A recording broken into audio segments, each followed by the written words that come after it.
Hello, my geniuses. How are you doing? Guess what? Today I have with me a smart, vibrant young lady from Jamaica. Yes, Jamaica. She used to live in St. Catherine, Claremont to be exact. And I can proudly say she's a past student of mine as well. This young lady has made strides in education. She believes in the power of education, so much so that she gained her master's degree from an accredited university in Canada at the age of 27. I am so proud of her, my geniuses, and I know you will be proud of her too. So help me to welcome Miss Rashay Miller. Rashay, how are you doing? I'm doing well, thank you. How are you? I am fine, thank you. Thank you so very much for coming on my program. It's always a pleasure seeing you, and I am so proud of you. I just wanted to share your story with my geniuses. So, Rashay, talk to me. What is your earliest memory of school? All And right. My earliest memory of school was even before my actual attendance. I can remember back in the days when I used to live in Linstead, when my mother used to take my sister to school, and I was always there and ready, waiting to go with her. So when I finally started going to school, there wasn't a day when I cried to stay home. That's like basic school years. I started school when I was 2 years old, and I remember like getting like half of a pencil and writing, doing maths with that half pencil. My sister would always get the side with the rubber, and I get the other side. And I can remember like the teacher like having to project very loudly over the noisy students because our classrooms used to be separated by chalkboards. But yeah, that's my earliest memory of school. And my geniuses, I know what she's talking about because I taught in one such classroom where I had 45 children and it was only separated by a blackboard. And of course, she was in that class as well, my first set of students. Now, Roche, it seemed as if from an early age, you believed in the power of education. You cried to go to school. You were two when you started, but it's amazing that you mentioned Linstead. Did you start primary school in Linstead? Talk to me about that. So I moved to Alta Harbor, I think when I was just turning 4 years old. And that's where I started primary school. I actually started primary when I was 4 years old. My sister and I, we both started grade one together. And my mom would tell me the story that when I would like go in to like go into the school, the vendors would be like, that baby cannot be in grade one. She cannot be in grade one. And they would ask her, they would ask my mom my age. And my mom would be like, no, she's just 4 years old. And they're like, of course, because she's too little. But yeah, I started primary in Old Harbor at 4 years old. Yes, and you did go to Davis Primary School, right? Because I taught you at Davis when you were in grade five. So tell me about your journey before I met you in grade five. Talk to me about your primary years. Before I met you, there's really not much that I remember. I don't remember loving school or loving to do schoolwork. I just remember that school was someplace that I had to be honest.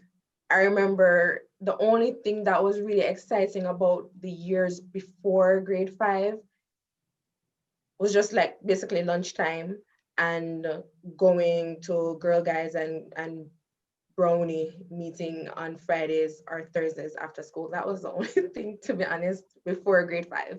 Oh no. Well, you know what? I guess you'll have to talk to me about grade five and grade six because I know that you did, right? I know that you did the GSAT.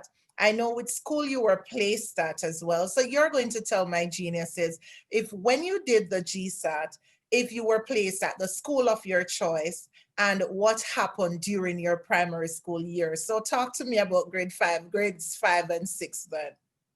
So grade 5 was when my life actually changed and I learned to love school. There wasn't a day that I wanted to miss, and that's just the honest truth. I had a teacher that was so passionate, not only about the subjects that she taught, but also about the students, but also for the students that she was teaching. So yeah, like that year changed the way I viewed school. I wanted to be there. I yearned to be there. I felt that I was seen. And I don't know, I wanted to basically emulate everything that Mrs. Morgan Graham was doing back then. Even the way she wrote her threes or squiggly threes on the board, I used to do it just like her. And she's like, don't do that. No, because I didn't do it correctly or even like some like appropriate for her to like even read it. But yeah, that's where things started to change for me. She started the, I think, speech and drama. So she'd give us poems to recite, and she'd tell us not to recite it in a dull, boring way, but to like, like put the passion in what you're saying. And to this day, we remember Be Aware by Myrna McLaren because of that. And 1 Corinthians 13, we did JCDC festival with that. So grade 5 was where things changed for me, where when I knew that like learning could be something that's fun. Ah, don't make me cry. Guys, she's leaving out the part where I was so very strict and she was afraid of me sometimes. I'm loving, but I'm strict. But ever since I met this little girl, I knew she was destined for greatness. There was that spark in her eyes. She was just so passionate about learning, and she came to school and had stories. She was intriguing yet very smart. She kept me on my toes. As soon as I made an error, she was there to respectfully correct me. And I appreciated her then, and I still appreciate her now. So, talk to me about sixth grade, Rashay, and when you did that GSAT. So grade 6, sue me, was when things turned, and I believe that it had a lot to do with the teacher. Don't call any names. Don't get me in any trouble, Rashay. Well, if I can be honest, what I remember most about grade 6 was the teacher being present at school, but absent from the class. She was always in the office chit-chatting, and that's one of the things that I remember mostly. I remember though that she would always put words on the board, big words on the board for us to learn to spell and to know the meaning of.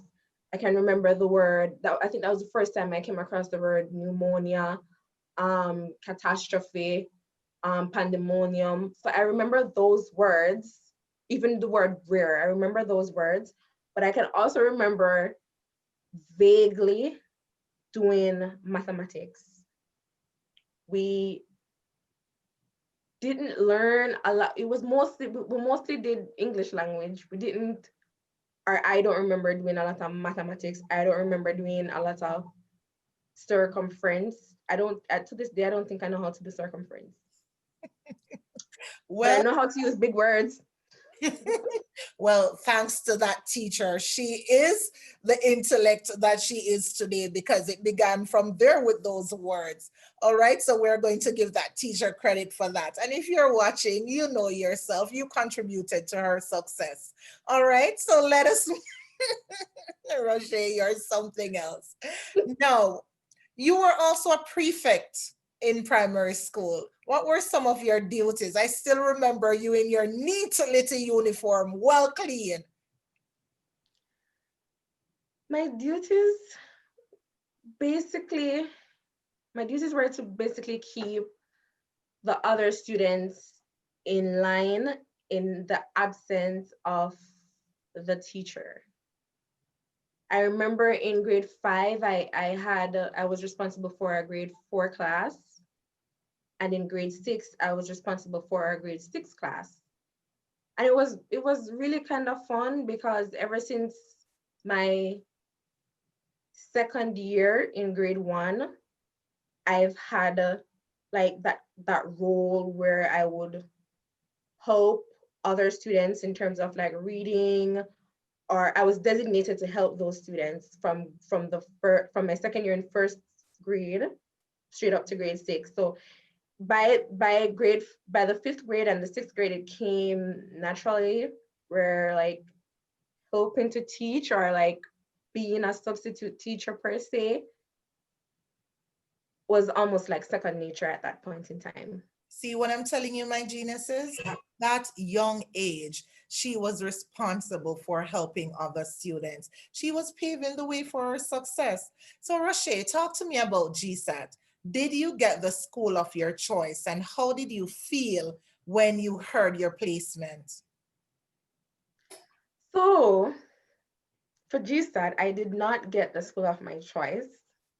And I was heartbroken when I heard that I was going to attend the Old Harbor High School. Not that there's anything wrong with Old Harbor High School, but it was just that I knew I had the potential to be somewhere outside of the community. I honestly cried.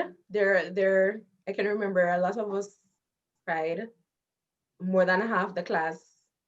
Some great students with amazing potential passed for Old Harbor High School as well. And it puzzled me as well, because I was like, that person shouldn't be going to Old Harbor High School. That person should be going to a better school. I should be going to a better school. That's honestly how I felt.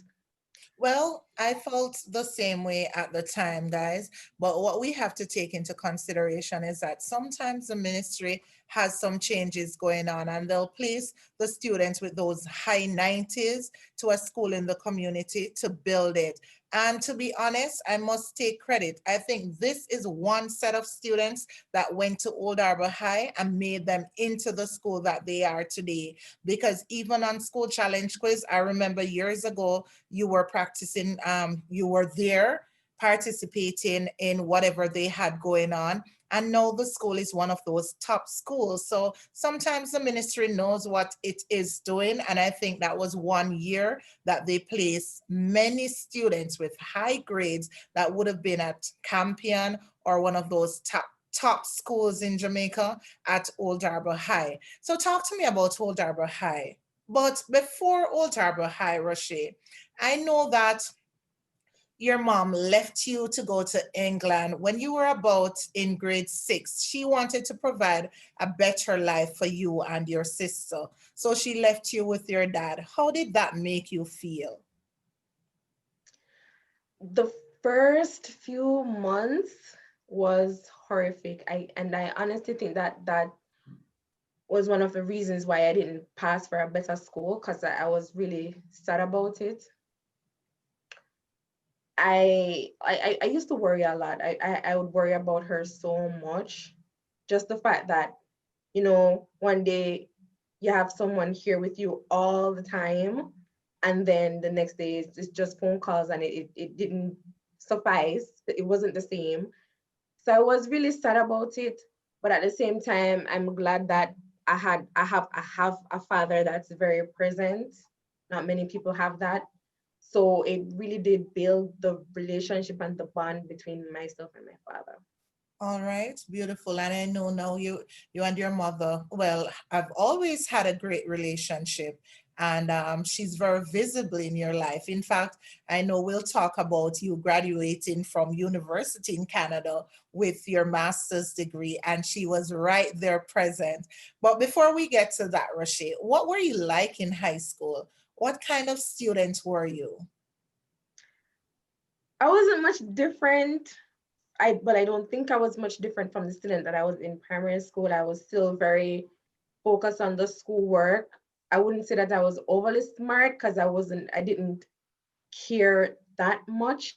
I just knew that school is for a purpose. You go there, you get good grades, you make your parents proud, and that was it. So that was what I that was my mindset in high school. I wasn't like the kind of girl that would go into the bathroom and fix her hair, or ensure that her shoes are clean, or anything like that. It was just schoolwork, get a passing grade, make everybody proud and move on, Well, to be honest. obviously the teacher saw more in you because you became prefect. And at high school, the responsibilities of being a prefect, it's way more than in primary school. So how did that make you feel? The year when I was selected to be a, well, it didn't come as a surprise, because I felt as if I had like that kind of that sort of personality like built in since primary school. So it really didn't come as a surprise. If I didn't get it, I would have been surprised. The responsibilities, though, I can say that it wasn't demanding as it was in primary school, because there was always a teacher that would be there in the absence of another teacher. Okay. And I don't even think that the teachers in high school felt that the prefects could be responsible enough Yes. to manage these almost adult students, which is true. They were like, teachers aren't here, prefects are nobody, it's whatever. But when I went to sixth form, my math teacher told me that he wanted me to be on the student council body and not the prefect body anymore, because he felt that I would be able to have more responsibility. I don't know what he signed me, but he wanted me to be a part of the student council body. And I didn't even run. He just gave me the position of second VP. And I did what I had to do in that position. It was more demanding than the prefect position, and I liked it more, to be honest. Yeah, I know because she loves challenges. She is one of those people that really likes challenges. All right, Rashay. So, what did you achieve at the end of high school? I know in Jamaica it's all about CSEC. So, what were your CSEC passes like? I have 18 sixties in total, 9 C6, and 9 capes. Wow, did you hear that, my geniuses? I told you, once you see them sitting before me, they are geniuses. Can you imagine? 9 plus 9, that's 18 subjects. This young girl could be Prime Minister of Jamaica. I am sure Andrew Holness doesn't have all those C6. Huh? Lisa Hannah, you're very beautiful and smart and intelligent, but I am sure you are not there. But see, I have a genius to motivate and inspire you, my geniuses. There is power in education, and don't ever forget that. Now, Rashay, what did you do after high school with 18 subjects? Where did you venture? What happened? To tell you the truth, during my final year at Old Harbor High School, they had career day, and the vice president of Northern Caribbean University at the time was present. And he asked a question. Well, he didn't ask a question. I asked a question. And he was, I don't mean to gloat, but he was very impressed by the question that I asked, that he offered me a scholarship. Wow. So my plan really wasn't to attend the NCU, but since I was offered a scholarship, I was like, okay, NCU it is. But then I went all the way to Mandeville, and I was like, this school is so strict. People go to college to be free and live free and like move themselves from their parental shelters. And I was like, I don't want to go to this school. I don't want to go to this school. And I ended up having to like sit out a year because I had missed admissions for the University of the West Indies and the University of Technology. All But right. I applied for UA the year after, and I got in. So, what was your course of study at UWI? And that's the great University of the West Indies, guys. It's also my alma mater. So, what was your course of study there, Rashay? So I went to the Caribbean Institute of Media and Communication, and I majored in journalism there. Wow. Wow, wow, wow, wow, wow. Did you hear that? Yes, every time I look at her, I feel so proud that I actually taught her. I know this genius. All right, so you worked in media in Jamaica. What was it like, Roche? Media is so much fun. It's something that you learn from it every day. You meet famous people, you meet celebrities, and you find that some of them are so very down to earth.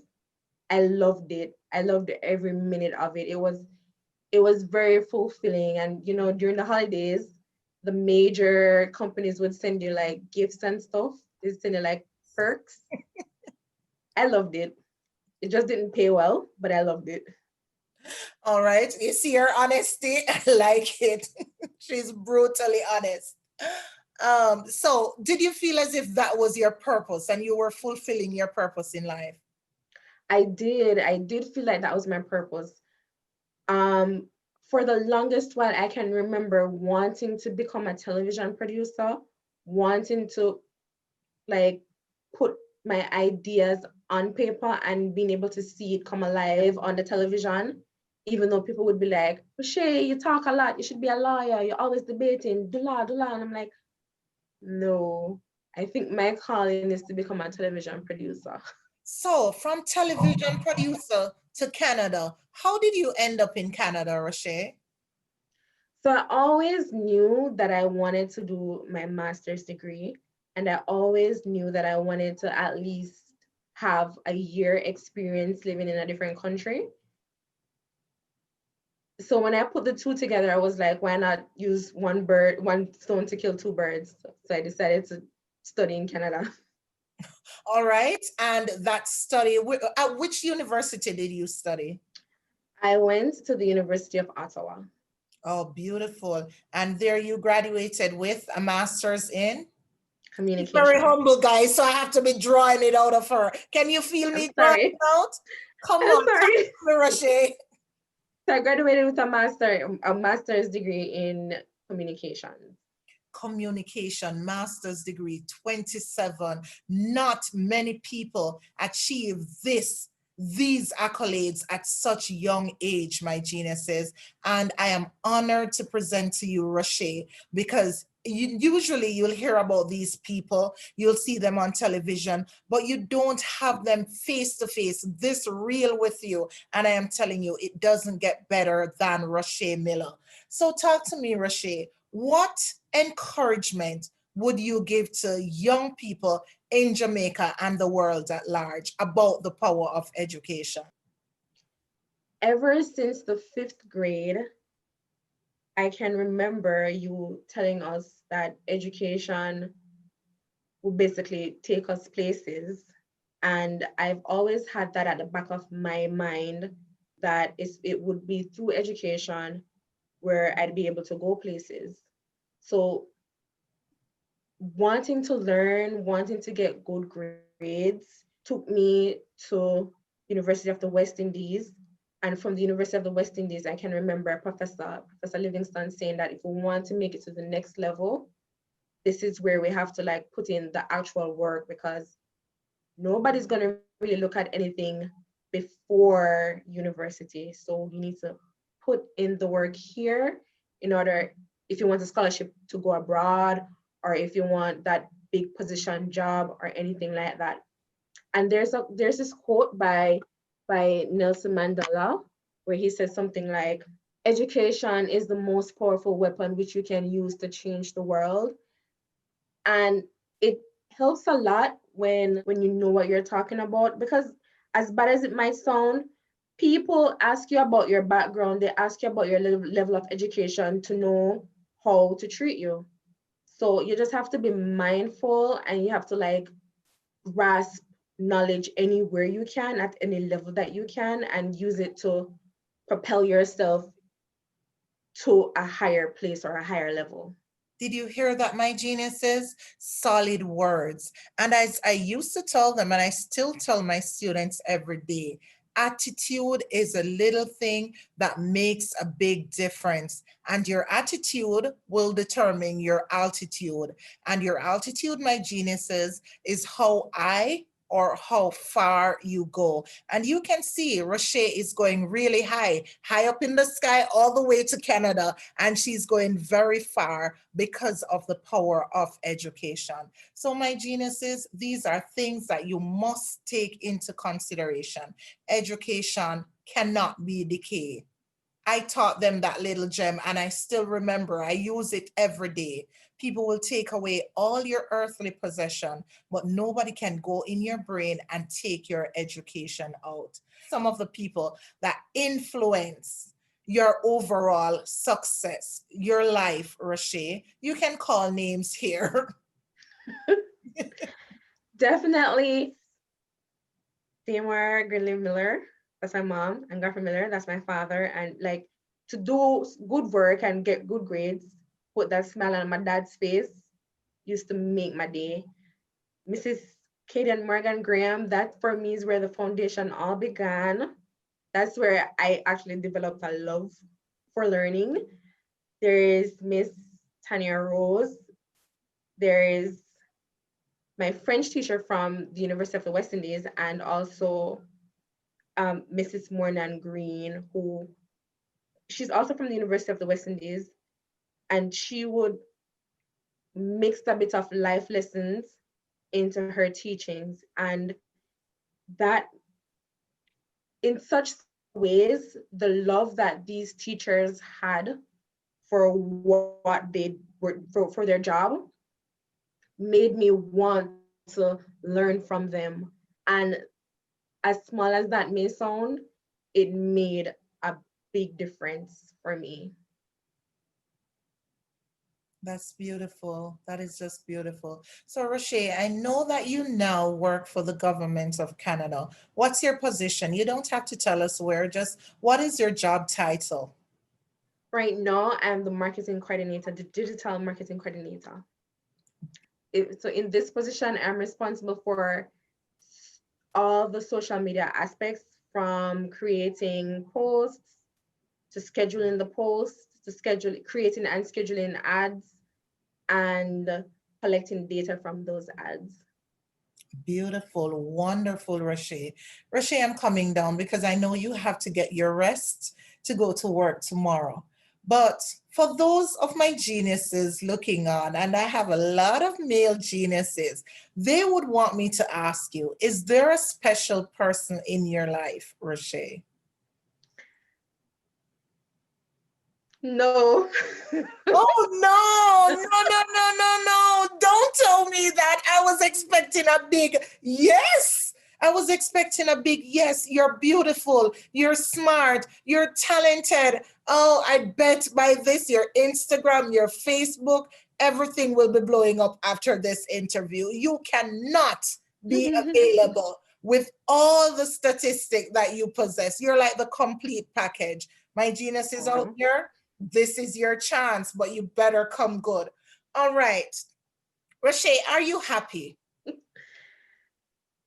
Honestly, I don't, if I can be honest and modest, I think of myself as an overachiever, and I don't think that overachievers can really ever be happy. So, all right, all right.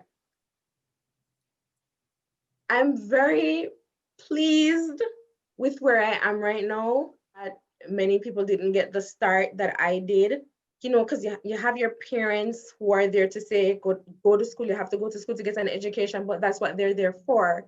So with the foundation that I had, having you as a teacher, that helped me to like grasp learning and loving school, loving to learn new things. That's a start that not many students get to have. A lot of teachers don't know. I'm like going off topic, but a That's lot of fine. teachers don't know the impact they have on their students. Like you may say something to that child and that child will remember it forever. You might tell that child that that child is no good, and they fulfill that prophecy that you've placed on their life. So I'm like super thankful to have had you as a teacher at such a tender age. I think I was 9 or 10. I was Nine. 9, You were 9. very young. And I have a lot of I'm so thankful for you because you've helped me to reach where I am today. And you're always saying, I want my students to become better than me. Yes. So then I'm like, okay, if this is what she wants, I'm going to give it to her. I'm going to become better than her. She has a master's, I have to get my master's.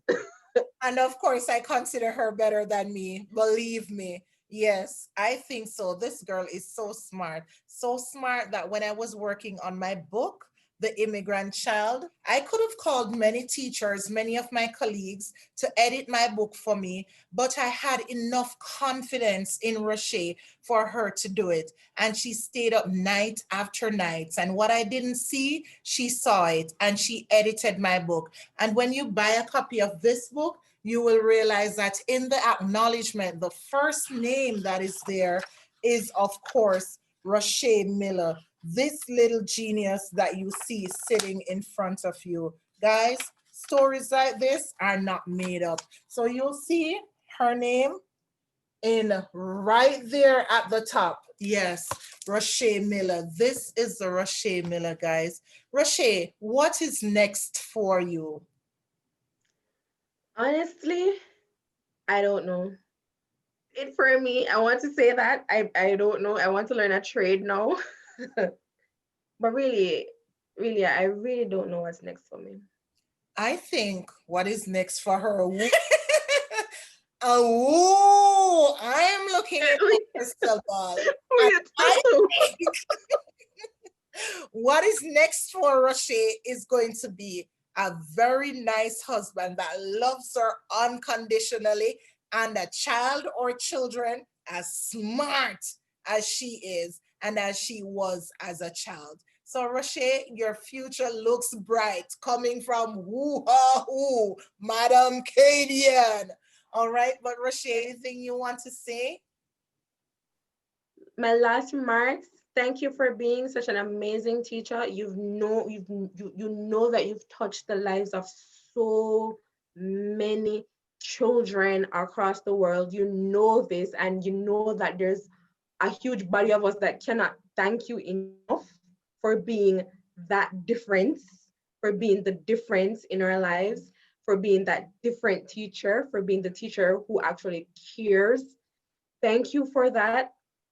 Please don't ever become a product of this world and get miserable or decide that you want to change your profession, because we need you. My children are going to need you. My children's children will need you through your books if you're retired. Oh, I'm happy that she said retired and not dead. If you're retired. She said retired. But she said her children. So hopefully I will live a long life and I will be here. And if it's not through my books, then it's definitely through my YouTube channel. And for sure, she will be in charge of my books if I should leave this world. And it's right here, right? So this is the evidence. This is all the will that you need. Roche, I want to thank you so very much for joining me on Reading Unlimited with Cadian. It's always a pleasure seeing you and hearing from you. I am so proud of you, and I know your parents are indeed proud too. I know my geniuses are inspired, and this is why we have this channel to educate, to inspire, and to entertain. My geniuses, thank you for watching. Thank you for liking. Thank you for commenting. Thank you for subscribing. And to my regular visitors, if you haven't subscribed yet, please go ahead and do so. But always remember that there's power in education. Now, I hope you have been looking in that mirror. Be kind to yourself. Be positive. Tell yourself you're smart, you're loving, you're kind, you're talented, you're beautiful. Use all the positive, colorful adjectives to describe yourself. But while you're being kind to you, be kind to others. And if you have nothing good to say about people, please say absolutely nothing at all. Have yourselves a great day.